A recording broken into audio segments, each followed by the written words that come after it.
कांग्रेस बाबा साहेब अम्बेडकर विरोधी है, केंद्रीय गृह मंत्री अमित शाह का पलटवार। केंद्रीय गृह मंत्री अमित शाह ने कहा कि राज्यसभा में देश के संविधान पर चर्चा हुई। उन्होंने कहा कि सदन में देश के 75 साल के गौरवमयी इतिहास पर बात हुई, लेकिन कांग्रेस ने बाबा साहेब अम्बेडकर समेत अन्य तथ्यों को तोड़ मरोड़ के पेश किया, जिसकी मैं कड़ी निंदा करता हूँ। मैं हमेशा से अम्बेडकर के रास्ते पर चलता हूँ। कांग्रेस ने हमेशा उनका अपमान किया है। आप सभी का स्वागत है।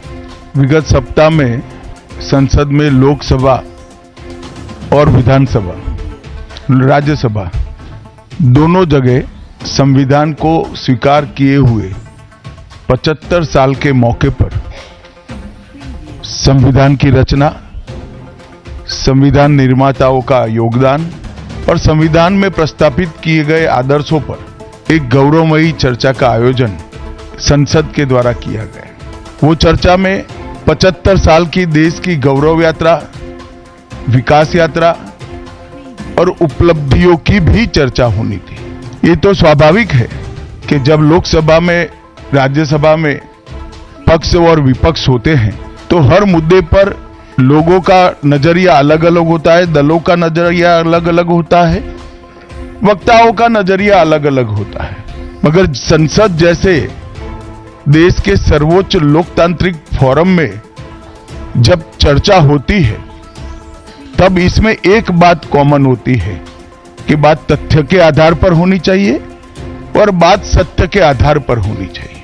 कल से कांग्रेस पार्टी ने जिस तरह से तथ्यों को तोड़ मरोड़ कर रखने का प्रयास किया है, ये अत्यंत निंदनीय है और मैं इसकी निंदा करना चाहता हूं। ये क्यों हुआ?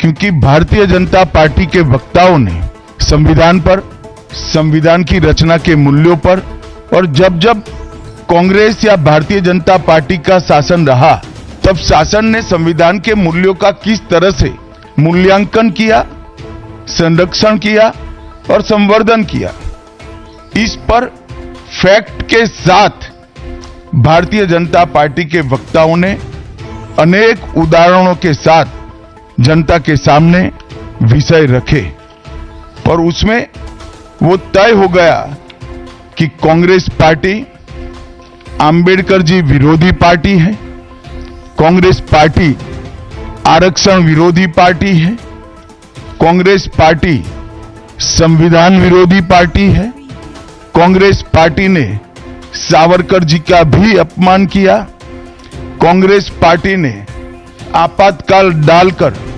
संविधान के सारे मूल्यों की धज्जियां उड़ा दी।